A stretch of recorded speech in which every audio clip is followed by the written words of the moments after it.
হাতে মাত্র আর একটি দিন, তারপরেই শুরু হবে আলোর উৎসব। এই আলোর উৎসবে মাটির প্রদীপ জ্বালিয়ে সংসারের মঙ্গল কামনা করা হয়। সময়ের পরিবর্তনের সাথে সাথে মানুষের রুচির পরিবর্তন ঘটেছে, পাল্টে গেছে ভাবনা, এগিয়ে চলেছে প্রযুক্তি। বিভিন্ন রং বেরঙের ইলেকট্রিক আলো বাজার দখল নিলেও কিন্তু এখনো প্রদীপের চাহিদা রয়ে গিয়েছে।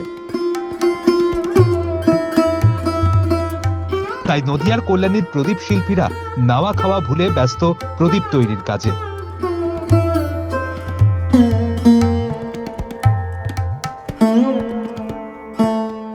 তবে সমস্যা একটাই, মাটির যোগান।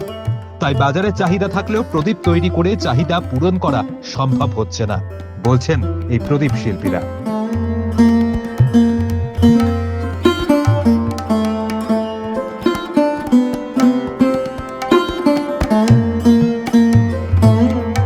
এবছর তো খুব বৃষ্টিতে মানুষের কাজ করতে পারেনি, মাল শুকাতে পারেনি। এবার প্রদীপের চাহিদা বেশি থাকবে, মাল রেডি করতে পারেনি লোকে। এত বৃষ্টি হলে গরিবের খুব কষ্ট, আমাদের তো কষ্ট হয়েছে। আমরা এই ছট পূজা মাল বানানোর কথা আর আগে, এখনো মাল রেডি হয়নি, কিছু তৈরি করছি এখনো। তার মানে প্রদীপ মানে তৈরি করতে বেশি পারেননি, আমি করতে পারিনি। কিন্তু প্রদীপের চাহিদা তো বাজারে আছে। হ্যাঁ, কারণ প্রদীপের চাহিদা আছে, অবিক্রি নেই, সব বিক্রি। এবার কি দাম বেশি আছে প্রদীপের? একটু বেশি আছে, মাল বানাতে পারেনি, একটু বেশি আছে। তার মধ্যে কি মাটির কোনো সমস্যা আছে? মাটি বেশি সমস্যা, মাটি সমস্যা বেশি। এই মাটিটা কোথা থেকে আনেন আপনারা?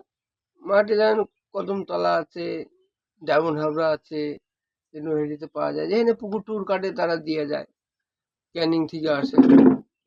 এই তো মানে এখন তো মাটির দাম অনেক।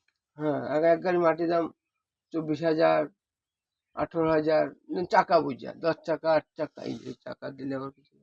এবার সেই অনুপাতে কি বাজারে বিক্রি হয় বা দাম পান? সেই যে প্রদীপ প্রদীপ বানানো আর মাটির এই হাড়ি ফাড়ি বানিয়ে ওদের কিছুই হয় না। এটা যদি এই মাটি দিয়ে যদি ঠাকুর বানানো যেত তাইলে লাভ আছে। প্রদীপ বানিয়ে আপনি সারাদিন কয় বড় প্রদীপ আয় করবেন?